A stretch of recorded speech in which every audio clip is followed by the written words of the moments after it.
नमस्कार मेरे प्यारे दोस्तों, आप सब कैसे हैं? आई होप आप लोग अच्छे होंगे, मस्त होंगे और अपनी पढ़ाई ज़बरदस्त तरीके से कर रहे होंगे। दोस्तों हम लोग एनसीईआरटी सार संग्रह देख रहे थे, जिसमें हमने बहुत सारी सब्जेक्ट देख ली हैं। 2-3 टॉपिक हमारे बचे हुए हैं, वही हम आगे देखेंगे, ठीक दोस्तों? जैसे बायोलॉजी बची हुई है, भौतिक विज्ञान है और उसके बाद फिर केमिस्ट्री है। तो ये 3 मेजर टॉपिक हैं, उसके बाद कंप्यूटर एक क्लास में हो जाएगा हमारा, उसके बाद फिर जो है खेल-कूद थोड़ा बचेगा, बस फिर विविध हो जाएगा।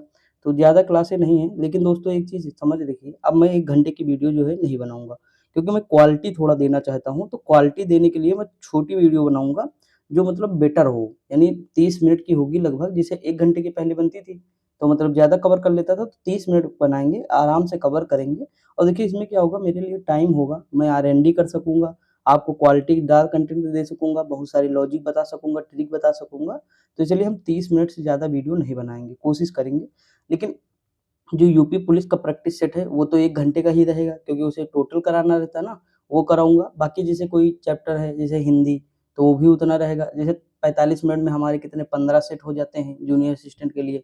जैसे आज जीएस शुरुआत होगी ना, आज जीएस, कल जीएस तो 30 सेट होंगे, तो 15 आज करेंगे, 15 कल, तो 30-35 मिनट वो इतना इश्यू नहीं है दोस्तों। लेकिन ये जो वीडियो होती थी एनसीईआरटी सार संग्रह, तो जब लॉन्ग हो जाती थी, तो इसे समझाने में मतलब जो है टाइम लगता था, तो मतलब लंबी ना हो जाए, ये टेंशन रहती थी। तो हम थोड़ा-सा कंटेंट देखेंगे, मतलब इस तरह देखेंगे कि आधे घंटे में कम से कम 7-8 पेज हो जाए हमारे अच्छे से। कम से कम 300 क्वेश्चन के आस-पास हम देख लें आधे घंटे में दोस्तों, ठीक? तो इसीलिए हम थोड़ा क्वालिटी पे काम करना चाहते हैं, आप लोग सपोर्ट करिए दोस्तों, आपको मज़ा आएगा, ठीक? तो शुरुआत करते हैं दोस्तों, देखिए बायोलॉजी से हम शुरुआत करने जा रहे हैं। मैंने फिज़िक्स इसलिए ना उठाया, फिज़िक्स में कल मतलब जो है 1-2 दिन में उठाऊँगा, ये कंप्लीट हो जाएगा, उसके बाद फिर फिज़िक्स देखेंगे, ठीक दोस्तों? क्योंकि यहाँ से क्वेश्चन ज़्यादा आते हैं, इसीलिए हमने जो है यही उठा लिया शुरुआत में। देखते हैं दोस्तों बायोलॉजी। देखिए बायोलॉजी का अगर हम मोटा-मोटा अंतर देखें, देखिए बायो प्लस लॉजी से बना है। तो ये लोगोस जो शब्द है, ये लोगोस से बना है लॉजी। लॉजी का लोगोस का मतलब होता है अध्ययन करना। क्या होता है? अध्ययन करना।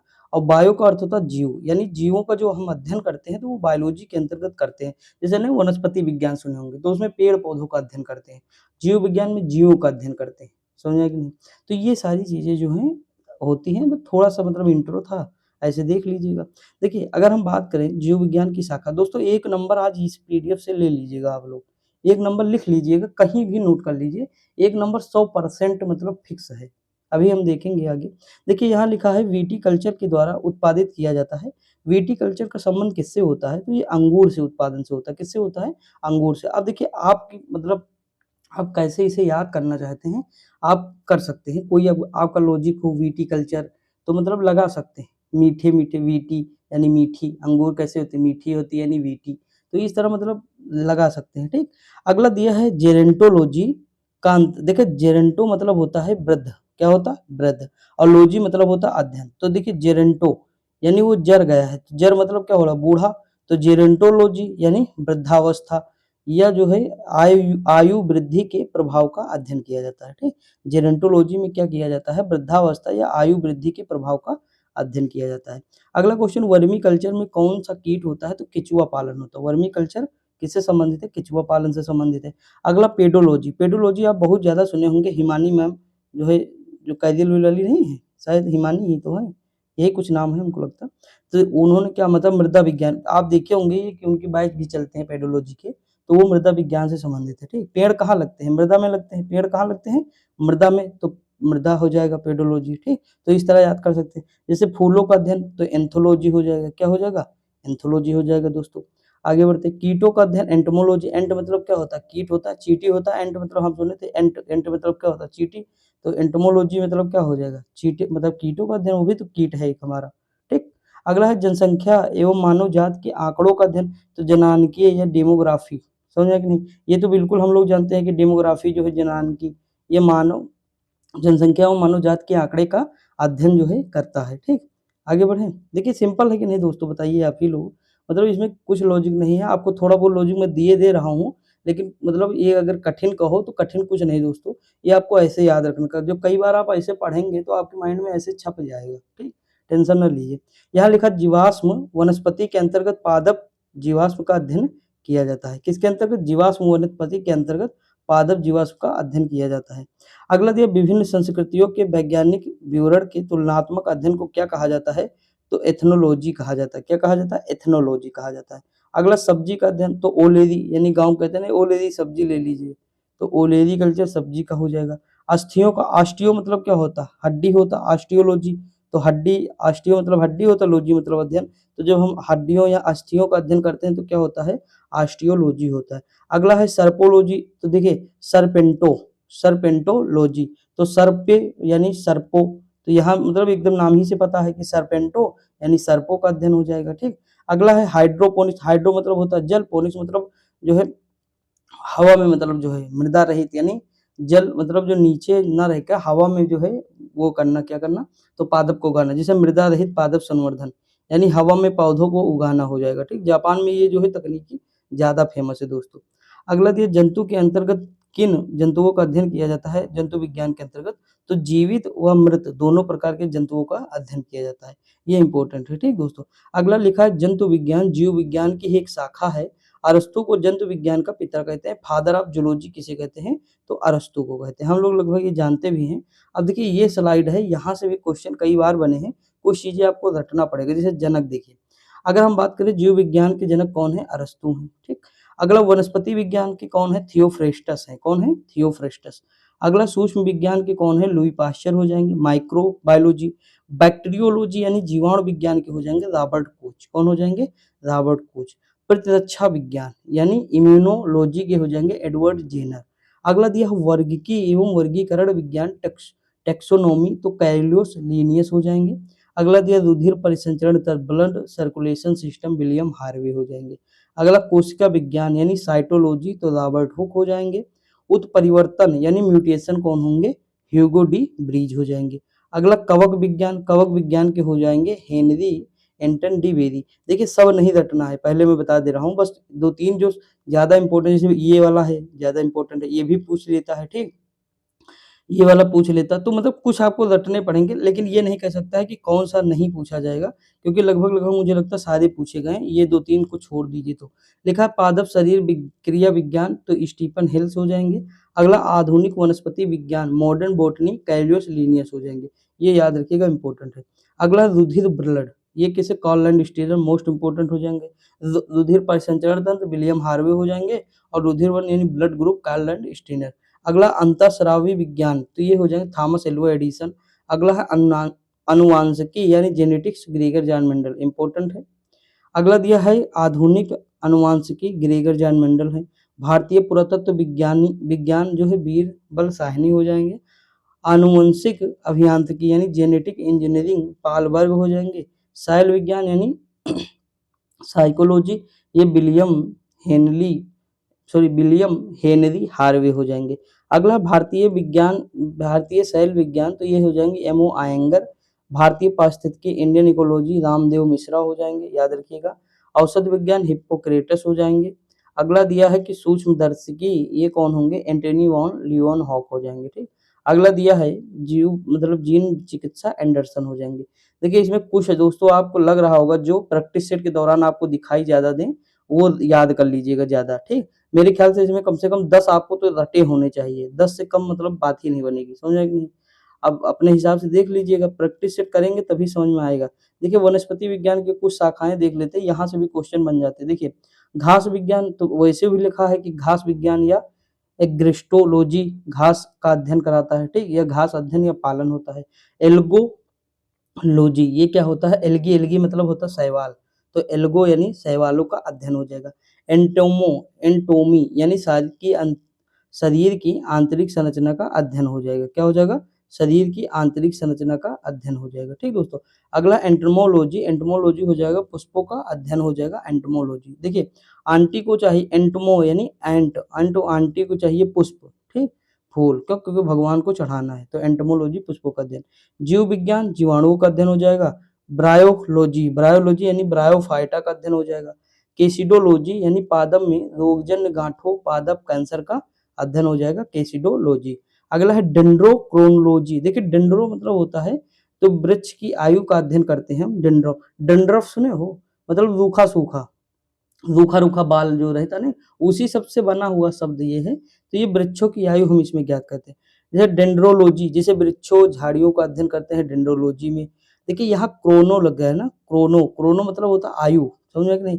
तो डेंड्रो यानी वृक्षों, क्रोनोलॉजी यानी आयु का अध्ययन, वृक्षों की आयु का अध्ययन। यहाँ डेंड्रोलॉजी यानी वृक्षों का अध्ययन या झाड़ियों का अध्ययन हो जाएगा।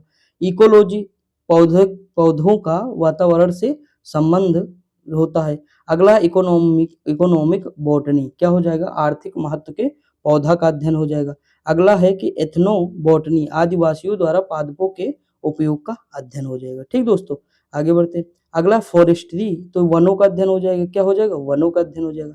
अगला है एक्सो बायोलॉजी, एक्सो बायोलॉजी क्या हो जाएगा, अन्य ग्रहों पर संभावित जीवों की उपस्थिति का अध्ययन हो जाएगा।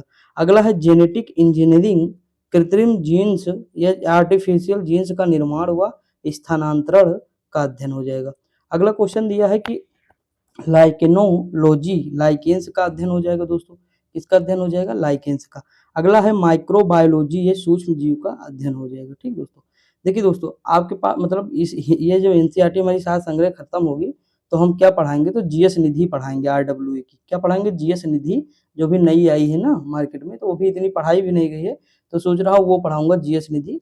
और दोस्तों एक चीज मैं आपको बता दूं, मैं सोच रहा हूँ कि एक मतलब जो है ट्रिक आपको डेली मिल जाए, यानी 10 मिनट या 15 मिनट की वीडियो हो, 10 मिनट की कोशिश करूँ कि वीडियो बनाऊं जिसमें मैं एक टॉपिक की ट्रिक बना दूं, यानी 400 टॉपिक उठाऊं और 400 टॉपिक में आपको मतलब जो है सारी टॉपिक की ट्रिक बना दूं। एक ट्रिक क्या, रिलेट करना, मेरी ट्रिक जानते हैं ना कैसी होती है, ज़्यादा दिमाग लगाना नहीं पड़ता मेरी ट्रिक में, तो वही हाल रहेगा, आपको ज़्यादा दिमाग नहीं लगाना पड़ेगा, बस आप पढ़ेंगे खटाखट एग्जाम में क्वेश्चन आपके सॉल्व होंगे।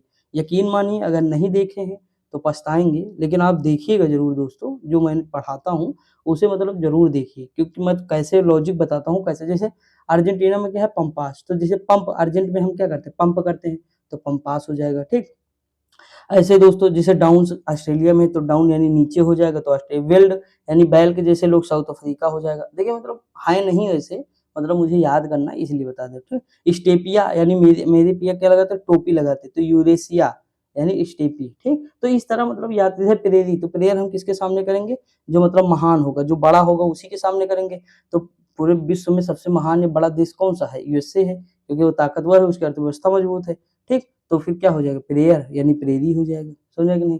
तो ये सारी चीजें हम पूरी मतलब लॉजिक ट्रिक से देखेंगे तो हमें लंबे समय तक याद रहेगा। ये कोई ट्रिक नहीं है, मतलब इस तरह हमने पढ़ाया भी कई बार।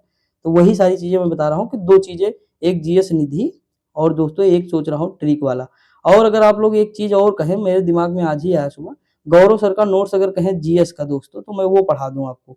जीएस का मतलब उनका नोट्स, जितने भी टॉपिक थे, जितने भी सब्जेक्ट हैं, सबका मतलब छोटी छोटी वीडियो बना के वो पढ़ा दो। अलग से लिखूंगा मैं पहले हाथ से, देखो नोट्स उनका रहेगा भले ही वो मतलब लिखा, लेकिन जो है लिखूंगा मैं अपने हाथों से और समझाऊंगा मैं अपने तरीके से दोस्तों।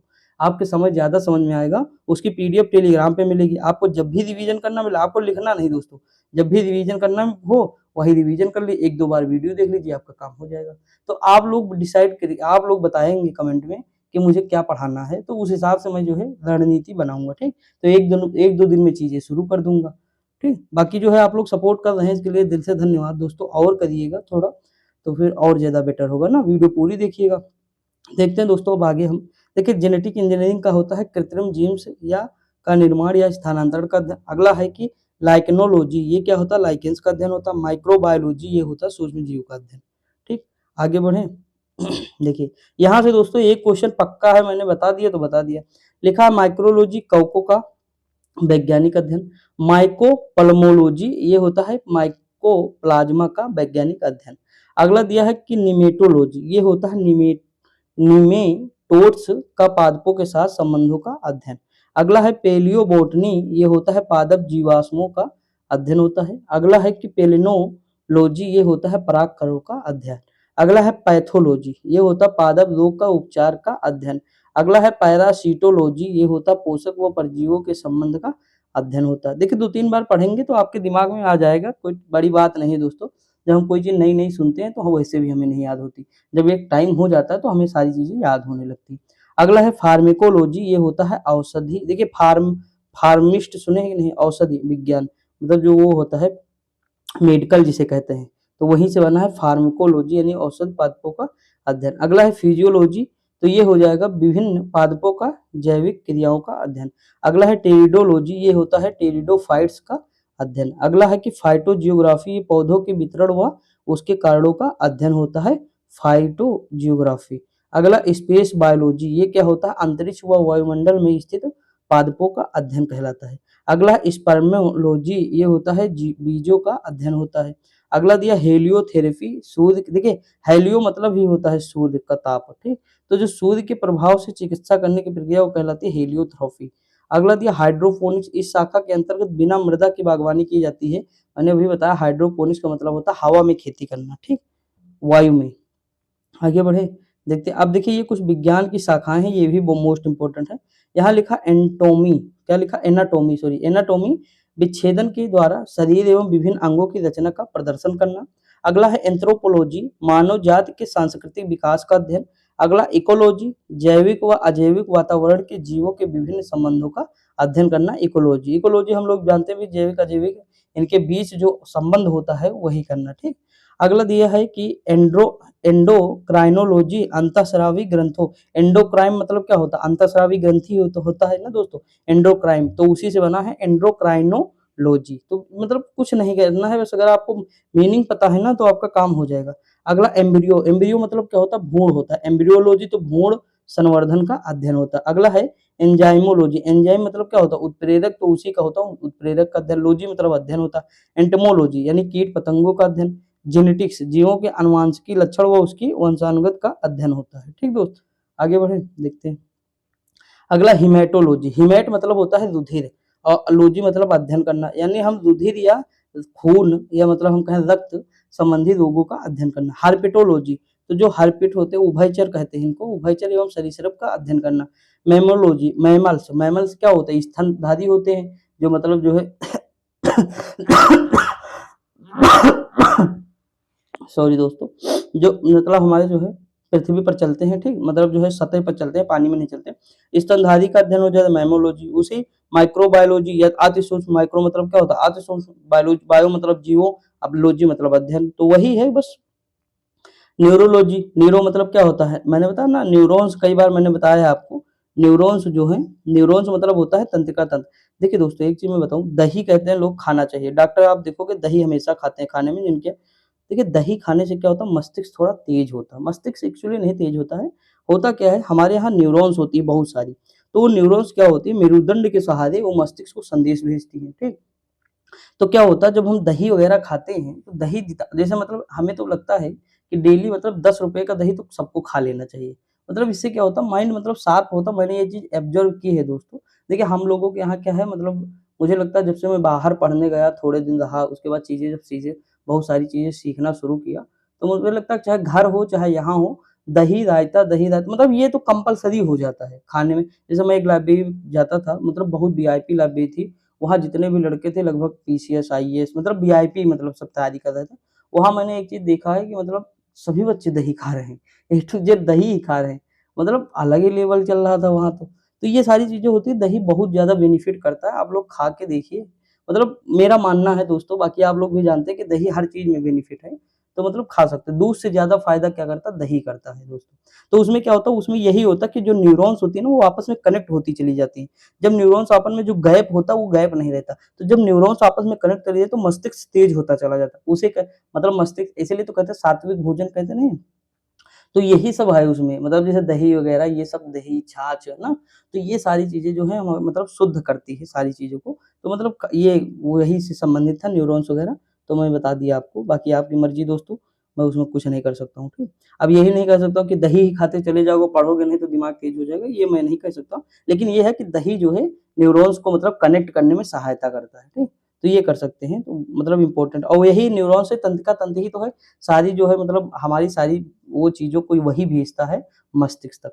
देखिए आगे हम बढ़ते हैं, ओडोंटोलॉजी, ओडोंट मतलब क्या होता है, दंत विज्ञान संबंधी अध्ययन होता है। ऑर्नियोथोलॉजी, ऑर्निथोलॉजी तो ये पक्षियों का अध्ययन, ऑर्निथोलॉजी, ऑर्निथोलॉजी। अगला पैथोलॉजी, तो रोगों के प्रकृति, लक्षण व कारणों का अध्ययन होता है। अगला है रेडियोलॉजी, तो ये होता है जीवों पर विकिरण का प्रभाव होता है। अगला है टैक्सोनॉमी, तो ये होता है जीव जातियों के नामकरण व वर्गीकरण का अध्ययन। अब देखिए यहाँ लिखा आयु वृद्धि के साथ जीवों में होने वाले परिवर्तनों का अध्ययन जरा विज्ञान या जेरोंटोलॉजी कहते हैं। अभी हम लोग ऊपर देखे, जरा मतलब क्या होता है, बूढ़ा होता है ना, तो जरा विज्ञान यानी जो जीव वो बढ़ेगा तो उसी का अध्ययन है। अब देखते हैं दोस्तों जीवन की उत्पत्ति से संबंधित प्रमुख सिद्धांत वह जैविक विकास। देखिए जीव विकास या एवोल्यूशन को सर्वप्रथम किसने परिभाषित किया तो जीन बैप्टिस्ट डी लैमार्क ने। अगर इतना याद रखिए आप, ये दुनिया नहीं याद रखना। जीव विज्ञान को किसने प्रभावित किया? लैमार्क ने। काम खत्म। ठीक। अगला है वैज्ञानिकों ने आधुनिक मनुष्य या अंतिम पूर्वज किसे माना तो क्रो-मैग्नोन मानव को माना। अगला है वर्तमान प्रमाण के अनुसार पृथ्वी पर जीव का उद्गम लगभग 2 अरब वर्ष पूर्व माना जाता है। देखिए पृथ्वी कितने 2.6 अरब वर्ष पूर्व बनी है। ठीक। लेकिन आदमी का विकास कब होता है तो ये होता है 2 अरब वर्ष पूर्व। अगला है विकासवाद का सिद्धांत, तो ये दिए हैं चार्ल्स डार्विन ने दिया है। कौन दिया है? चार्ल्स डार्विन ने दिया। उद विकास का मुख्य देखिए विकासवाद एक्चुअली क्या है, पहले देखिए हम लोग जंगल रहते थे। ठीक। धीरे धीरे हमारे अंदर बौद्धिक विकास होना शुरू होता है, तो जंगल से धीरे धीरे हम जो है नदियों के किनारे आ गए, फिर धीरे धीरे धीरे शहरों की ओर आ गए। तो मतलब कहीं ना कहीं हम सब अब बनते चले गए। अब और हम सब लोग बनते जा रहे हैं ना, तो मतलब सब पहले तो सब थे नहीं, फिर थोड़ा थोड़ा थोड़ा थोड़ा, तो यही विकासवाद का सिद्धांत है कि मतलब विकास करता गया इंसान धीरे धीरे, तो वो इस तरह बन गया। अगला उद विकास का मुख्य कारण क्या है? प्राकृतिक वातावरण यानी नेचुरल सिलेक्शन। उद विकास के उद परिवर्तन सिद्धांत का प्रतिपादन किसने किया? Hugo de Vries. Most important mutation theory of evolution. अगला दिया है आर्कियोप्टेरिक्स जुरैसिक युग का सबसे प्राचीन पक्षी है जो सरीसृप व पक्षी वर्ग के मध्य की कड़ी था। जुरैसिक युग वही है जब डायनासोर थे। अगला दिया मैमथ किस जीव का पूर्वज है तो हाथी का है दोस्तों। किसका है? हाथी का है। पृथ्वी पर सबसे पहले किस जीव की उत्पत्ति मानी जाती है तो ग्रीन एल्गी की मानी जाती है, यानी अगर हम बात करें ब्लू ग्रीन एल्गी नील हरित शैवाल। अगला है शीत ऋतु में पशुओं के प्रसुप्त काल को क्या कहते हैं तो हाइबरनेशन कहते हैं। डोरमेंसी पीरियड को क्या कहते हैं? हाइबरनेशन कहते हैं। अगला क्वेश्चन है किस जीव में स्नायु तंत्र या नर्वस सिस्टम तो होता है परंतु मस्तिष्क नहीं होता है तो तारामीन है यानी स्टारफिश कहते हैं इसे। अगला जीवाणु में किस प्रकार के राइबोसोम पाए जाते हैं तो 70S राइबोसोम्स पाए जाते हैं। ठीक। ये क्वालिटी है 70S और 80S। अगला दिया है डायनासोर सरीसृप वर्ग में आते थे जिनका उदय मेसोजोइक युग में होता है। ठीक। कहाँ होता? मेसोजोइक युग में इनका उदय होता है। अगला दिया है नील हरित शैवाल जीवाणु तथा कवक में लवक नहीं पाए जाते हैं बल्कि लोमिली के आकार को ही कौन सी संरचना पाई जाती है तो क्रेम्टोफोर्स कहते हैं। क्या कहते हैं? क्रोमैटोफोर्स कहते हैं। ऑप्शन नंबर क्या हो जाएगा तो ऑप्शन ए हो जाएगा। मान लीजिए किन पौधों में जाइलम वाहिकाओं का अभाव होता है दोस्तों? अनावृत जीवी और टेरिडोफाइट्स में होता है। अगला क्वेश्चन दिया है मानव हृदय का बायां नीला प्रकोष्ठ पूर्णतः ऑक्सीकृत रक्त को महाधमनी और संपूर्ण शरीर में भेजता है। ठीक। आगे बढ़े देखते हैं अगला क्वेश्चन क्या दिया हुआ है। अगला क्वेश्चन दिया है 5 जगत वर्गीकरण किसने प्रस्तुत किया तो हिटकर ने। अगला है जंपिंग जीन की खोज किसने की तो मैक क्लिंटन ने किया। किसने? Mac Clinton. कौन से क्षार डीएनए और आरएनए दोनों में पाए जाते हैं? Adenine guanine cytosine. ये इंपॉर्टेंट है दोस्तों, most important. Adenine guanine cytosine और एडेनिन ग्वानिन मतलब लिखा रहता है ना एडेनिन ग्वानिन साइटोसिन, और एक रहता है दोस्तों एडेनिन ट्रायोसिन रहता है शायद, मतलब एडेनिन ग्वानिन हाँ T111C ऐसे कुछ रहता है। अभी हम लोग आगे देखेंगे भी, टेंशन ना लीजिए आप। एडेनिन ग्वानिन साइटोसिन ट्रायोसिन ऐसे कुछ रहता है, मतलब एक बॉन्ड और रहता है इसके साथ ना। अगला दिया ऐसे कौन से उड़ने वाले जीव हैं जो पक्षी वर्ग में नहीं आते हैं? चमगादड़। देखिए अभी ये क्या है, अगर अभी ऑप्शन अभी मिल जाए ना तो तुरंत अभी एक क्वेश्चन तो कभी नहीं गलत होगा, वो तो मुझे पता है। लेकिन क्या होगा जैसे कभी कभी होता ना कि मतलब दिमाग से उतरा रहता है कोई चीज, तो वो वही वैसे ही हाल है, समझ लीजिए। अगला क्वेश्चन दिया है कि चमगादड़ को उड़ने की क्षमता होते हुए भी पक्षी वर्ग के अंतर्गत नहीं शामिल किया गया है बल्कि इसे स्तनपायी वर्ग में सम्मिलित किया गया है। अगला हुआ समूह जिसमें जंतु प्राय रात्रिचर होते हैं, वो होते मच्छर चमगादड़ और उल्लू। अगला है कि कुछ साधारण नाम और उनके वैज्ञानिक नाम, जैसे मानव का वैज्ञानिक नाम क्या है? होमोसेपियंस। तेंदुआ का है पैंथरा पार्डस, बाघ का है पैंथरो टिग्रिस, शेर का है पैंथरो लियो। अगला है मटर का पाइसम सटाइवम है, बिल्ली का है फेलिस कैटर है, ठीक कैटस। मेढक का है राना टिग्रीना। अगला है धान का ओराइजा सटाइवा, मोस्ट इंपोर्टेंट। सरसों का ब्रिस्का कंपेस्ट्रिक्स। अगला दिया चना का सिसिल एरिएटिनियम ट्रिकम ट्रीटिकम एस्टिवम, ये क्या है? गेहूं का है। बास इंडिकस क्या है? गाय का है। मैग्निफेरा इंडिका आम का हो जाएगा। ठीक दोस्तों। अगला दिया प्रकाश संश्लेषण की प्रकाशिक और अप्रकाशिक अपक्रिया क्लोरोप्लास्ट में कहाँ संपन्न होती है तो क्रमशः ग्रेना एवं स्ट्रोमा में होती है। अगला मोलस्का संघ के कुछ जंतुओं में नीले या हरे रंग का रक्त किसके कारण होता है? तो हीमो सॉरी हीमोए देखिए ये यहाँ गलत लिखा, हीमोसिन के कारण होता है। क्या होता है? हीमोसनिन के कारण होता है। अगला क्वेश्चन दिया हुआ है मानव हृदय का बायां नीला प्रकोष्ठ और पूर्णतः ऑक्सीकृत रक्त को महाधमनी में और संपूर्ण शरीर में भेजता है। दोस्तों देखिए जब हम कोशिका से पढ़ना स्टार्ट करेंगे ना, ये तो अभी मतलब मान लीजिए व्याख्या टाइप उस टाइप की है। जब हम कोशिका से स्टार्ट करेंगे कल से पढ़ना, तो हम बहुत अच्छे से देखेंगे सारी चीजें, ठीक। उसमें मैं अपनी चीजें बहुत सारी आपको बताऊंगा छोटी छोटी, तो तब कल से बहुत अच्छे से चीजें और समझ में आएंगी आपको, ठीक। अभी देखते हैं, अभी भी इम्पोर्टेंट है, एक दो दो नंबर मैंने बताया आपको कि 2 नंबर बनते हैं, ठीक। ऐसा नहीं कि यहाँ से नहीं क्वेश्चन बनते। लिखा कवकों और उच्च पादपों की जड़ों के मध्य कौन सा कार्यात्मक सहचर्य पाया जाता है? तो कवक मूल है। अगला ईस्ट और मशरूम किस प्रकार के हैं? तो फफूंद है दोस्तों। अगला दिया है कपास में पाया जाने वाला प्रमुख घटक कौन है? सेलुलोज है। अगला है लाइकेन किससे? कवक और शैवाल से लाइकेन निर्मित होता है। जीवन चक्र की दृष्टि से पौधे का सबसे महत्वपूर्ण अंग कौन सा है? तो पुष्प है। अगला क्लोरोफुल के निर्माण में कौन सा तत्व महत्वपूर्ण है? तो मैग्नीशियम है। कई बार पूछा गया क्वेश्चन। अगला है कि अधिकांश कीट किसके द्वारा श्वसन करते हैं? तो वातक या ट्रेकिया के द्वारा करते हैं। अगला क्वेश्चन कुनैन आवृत बीजी पादप का उदाहरण है? तो सिंकोना नामक पादप की छाल से प्राप्त होता है तथा यह मलेरिया के उपचार के लिए भी उपयोग किया जाता है। अगला सेब में पाया जाने वाला लाल रंग का क्या कारण है? तो एंथोसायनिन कारण है। अगला टमाटर में लाल रंग किसके कारण उपस्थित होता है? तो लाइकोपिन की उपस्थिति के कारण होता है, ठीक। ऑप्शन नंबर क्या हो जाएगा? ऑप्शन नंबर बी मान लीजिए। अगला शहतूत के फल का वैज्ञानिक नाम क्या है? सोरोसिस है।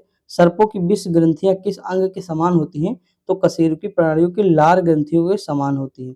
अगला क्वेश्चन है निपेंथिस खासियाना नामक पौधा मुख्यतः भारत के किस राज्य में है? तो मेघालय में है।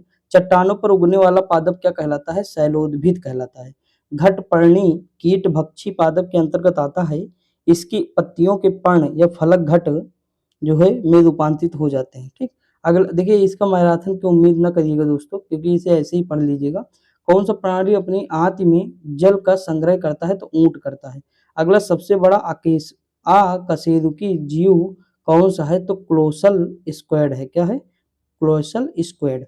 अगला है जल व स्थल दोनों पर रहने वाले उभयचर वो के अंतर्गत रखा गया है? तो मेढक को, ठीक। आगे बढ़े, देखते हैं अगला क्वेश्चन लीची के फलों को किस शाखा में अंतर रखा गया है? तो एक बीजी बेरी। अगला हल्दी पौधे के तने से प्राप्त होती है तथा उसके खाने वाला हिस्सा प्रकंद कहलाता है, इंपॉर्टेंट है। अगला क्वेश्चन दिया है कि लाल मिर्च किसकी उपस्थिति के कारण तीखी होती है? कैप्सिक्स देखिए कैप्सेसिन के कारण होती है। किसके? कैप्सेसिन। ये हम याद करा देंगे आपको ट्रिक से, टेंशन ना लीजिए। जितनी भी है, जैसे हल्दी, हल्दी का जो है पीला रंग किसके कारण से होता है ना, तो बहुत सारी चीजें याद कराएंगे, टेंशन ना लीजिए, बस आप थोड़ा पढ़ते रहिए। अभी जब टाइम आएगा ट्रिक बताने की तो कितना टॉपिक होगा बताइए। डेली हम ट्रिक ही देखेंगे, टेंशन ना लीजिए आप, पेपर आपके आने दीजिए, सारी चीजें कवर करा देंगे। सबसे बड़ा स्तन जीव क्या है? व्हेल है। रेशम का कीड़ा अपने जीवन काल में किस अवस्था में वाणिज्यिक तंतु जो है उत्पन्न करता है? तो प्यूपा अवस्था में। अगला दिया है गर्म रुधिर वाले वार्म ब्लड या समतापी जंतु के शरीर का तापमान कितना होता है? सदैव एक समान रहता है। अगला समुद्री घोड़ा किस प्रकार के जीव का उदाहरण है? तो मछली का। अगला क्वेश्चन, वह कौन सा स्तनपायी जो अंडे देता है बच्चे नहीं, वो कहलाता है एकिडना। क्या कहलाता है? एकिडना। अगला है जानने की इच्छा प्रकट करना या गूढ़ चिंतन व मनन करना मनुष्य को वानर गुणों से अलग करता है। मानव शरीर में पाई जाने वाली सबसे छोटी कोशिका कौन सी है? शुक्राणु पुरुष सेरिबम की ग्रेन्यूल सेल महिलाओं में, ठीक। सील किस वर्ग का प्रणाली है? तो स्तनपायी है। कार्क किस पेड़ से प्राप्त होता है? तो क्वे क्वे क्वेरकस क्वेरकस से प्राप्त होता है। किससे? क्वेरकस से। अगला डॉल्फिन किस वर्ग से? स्तनपायी। जब इस तरह के नाम अटपटे आ जाते हैं ना, तो दिक्कत हो जाती है बोलने में भी तुरंत। देखिए यहाँ लिखा अफीम या मार्फिन पोस्ते के पौधे के अधपके फल से प्राप्त होता है। अगला गन्ने के रोपण में उसके किस भाग का उपयोग किया जाता है? तने का। अगला लहसुन की गंध का कारण क्या है? सल्फर यौगिक या एलिमन की उपस्थिति। अगला है शुष्क जलवायु में अनुकूलित पेड़ पौधों को क्या कहते हैं? मरुद्भिद कहते हैं या जीरोफाइट्स कहते हैं, ठीक दोस्तों। देखते हैं आगे देखिए हम लोग कल यहाँ से देखेंगे, कोशिका से यहाँ से देखेंगे। अभी एक पेज हमारा है तो देखते हैं, ठीक दोस्तों। उसके बाद हम कल कोशिका से देखेंगे तो और अच्छे से सारी चीज़ें डिस्कस करेंगे। देखिए यहाँ लिखा है अधिपादप, देखिए अधिपादप अन्य पौधों पर क्यों निर्भर होते हैं यांत्रिक सहारे के लिए, ठीक। अगला दिया टिक और माइट्स किस जीव वंश से संबंधित है, तो मकड़ी वंश से। जुगनू की चमक किस एंजाइम के कारण होती है, तो ल्यूसीफेरस के कारण होती है, इंपॉर्टेंट है। अगला है सन हेम्प रेशे किससे प्राप्त होते हैं, तो फ्लोएम से। अगला क्वेश्चन है लेग हीमोग्लोबिन किसमें पाई जाती है, तो लेग्यूम मूल ग्रंथियों में। अगला डार्विन की पुस्तक on the origin of speech कब प्रकाशित हुई, तो 1859 में। अगला है जैव विकास के पक्ष में किस स्रोत से प्रत्यक्ष प्रमाण प्राप्त होते हैं, जीवाश्मों से। अगला है जीवों के उद्विकास के संदर्भ में कौन सा अनुक्रमण सही है, तो सैलामेंडर, अजगर, कंगारू। अगला दिया है किन कशेरुकी जीवों में कंकाल पूर्णतः अनुपस्थित होता, तो सरीसृप में, रिप्टाइल्स में। अगला कॉकरोच व सिल्वर फिश में किस प्रकार का प्रजनन तंत्र होता है, खुला प्रजनन तंत्र होता है। हम लोग पढ़ेंगे एक बंद होता है, खुला होता है, जैसा हमारे में बंद होता है मनुष्य में, ठीक। अगला स्तनपायी भ्रूण और उत्सर्जनीय उत्पाद उसके द्वारा बाहर उत्सर्जित किए जाते हैं, अपरा हो जाएगा। चमगादड़ कैसा प्रणाली है, तो नियत तापी है, वार्म ब्लड है, यानी जो है इसका जो है खून नहीं बदलता है, ठीक। कहने का मतलब विज्ञान की पैलियोंटोलॉजी नामक शाखा के अंतर्गत जीवाश्मों का अध्ययन किया जाता है। अगला सबसे बड़ा पक्षी जो तेज गति से दौड़ सकता है परंतु उड़ नहीं सकता, वो शुतुरमुर्ग होता है। अगला क्वेश्चन दिया है नमक युक्त मिट्टी में उगने वाला पौधा क्या कहलाता है, हैलोफाइट्स कहलाता है। एंटी अमीबा हिस्टोलिटिका नामक परजीवी मानव के किस अंग को में पाया जाता है, तो आंत में। लिग्निन नामक पदार्थ जमा होता है जाइलम ऊतक में। अगला दिया है डीएनए संश्लेषण तथा हिस्टोन प्रोटीन किसका चक्र है, तो यश परावस्था का चक्र है। अगला सीप, घोंघा, स्क्विड, कौड़ी, ऑक्टोपस, कटल फिश और मोलस्का संघ के प्रमुख जीव हैं। देखिए संघ भी हम लोग पढ़ेंगे, संघ से क्वेश्चन हमेशा आए हैं दोस्तों, तो कई बार पूछे गए हैं, तो हम लोग पढ़ लेंगे, ठीक, टेंशन ना लीजिए। अगला है डूबने से हुई मृत्यु का पता लगाने के लिए किस जीव का देखते हैं, तो डायटम। देखिए दोस्तों वो क्या होता है, मतलब फेफड़ों में पानी जब जाता है तो जो है वहीं पे पता लगाते हैं, तो उसमें छोटे छोटे जीव जो है नजर आते हैं, डायटम वही होता है। पपीते का पीला किस कारण से होता है, तो कैरिका जंथिम। देखिए पपीता पीला पीला होता है ना, करी के जैसा, करी करी बनती है ना, करी भी तो पीली बनती है जो खाते घर में, तो करी से कैरिका जंतम, ठीक। तो इस तरह हम याद कर सकते हैं कि नहीं, बताइएगा आप। अगला है पौधे के किस भाग में हल्दी प्राप्त होती है, तना किस शैवाल से आयोडीन का निर्माण होता है, तो लेनी लेमिनेरिया नामक शैवाल से भूरी शैवाल। वे जीवाणु जो वायुमंडलीय नाइट्रोजन को नाइट्रोजन के यौगिकों में परिवर्तित करते क्या कहलाते हैं, नाइट्रोजन स्थिरीकरण जीवाणु कहलाते हैं। अगला क्वेश्चन अधिक नमक वाले आचार में जीवाणु जीवित क्यों नहीं रह पाते हैं, क्योंकि ये जीवद्रव कुंचित होकर मर जाते हैं। अगला है कि कवक कोशिका में संचित होने वाला खाद्य पदार्थ कौन सा है, ग्लाइकोजन है। तालाबों कुओं में किस जंतु को छोड़ने से मच्छरों को नियंत्रित करने में मदद मिलती है, तो गेम्बूसिया फिश हो जाएगा। अगला है बिस्फेनॉल ए क्या है, तो ये खाद्य संवेष्टन सामग्री के विकास के लिए प्रयोग में लाया जाने वाला रसायन है। मृदा के प्रयोग के बिना केवल जल एवं खनिज की सहायता से पौधे उगाने की विधि क्या कहलाती, हाइड्रोफोनिक्स कहलाती। मृदा के प्रयोग के बिना यानी हवा की बात कर रहा है, ठीक, कई बार आया है, बहुत इंपॉर्टेंट है। अगला है प्रतिजैविक या एंटीबायोटिक मुक्तक किससे प्राप्त होता है, जीवाणु से। ईस्ट कोशिका में कौन सा मुख्य विकर्क उपस्थित होता है, जाइमिक्स। अगला दिया है जब एक ही जीन दो या दो से अधिक भिन्न भिन्न लक्षणों को एक साथ नियंत्रित करती तो क्या कहलाता है, बहुप्रभाविता का नियम है ये। क्यूनिन या कुनैन किसकी चाल से, तो सिनकोना की चाल से मलेरिया की दवा बनती है।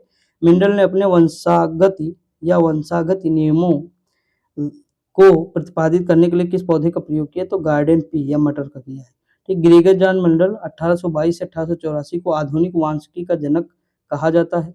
सूखा सहिष्णुता से संबंधित हार्मोन क्या है, एब्सिसिक अम्ल है दोस्तों, मोस्ट इंपोर्टेंट है। अधिकांश एंजाइम किस ताप पर सर्वाधिक सक्रिय होते हैं, तो 20 से 35 के मध्य सक्रिय होते हैं। तो दोस्तों आज हम यहाँ तक देखे, लगभग 6-7 पेज देख चुके हैं। अब हम कोशिका कल से देखेंगे, तो इसमें अब मैं आपको नई चीजें भी बताऊंगा, ठीक। देखिए 3 वीडियो में हमारे ये कंप्लीट हो जाएगा, छोटी-छोटी वीडियो है, वैसे बनाते तो बड़ी-बड़ी 2 बन जाती, तो छोटी-छोटी 3 बना लेते हैं, तो क्या दिक्कत है दोस्तों। लेकिन देख लीजिएगा आप, इसके मतलब उसके सहारे ना रहिएगा कि मैं जो है मैराथन लाऊँगा, मैराथन चलती नहीं दोस्तों। अभी मतलब कल अपलोड किया था इकोनॉमी, उसे ज़्यादा लोग देखे नहीं हैं, तो आप लोग बस ऐसे ही देख लीजिएगा टाइम निकाल के, और वीडियो अगर हो सके तो लाइव देखा करिए, ठीक दोस्तों। बाकी पढ़ते रहिए, मस्त रहिए, खुश रहिए, मिलते हैं अगली वीडियो में, तब तक के लिए जय हिंद।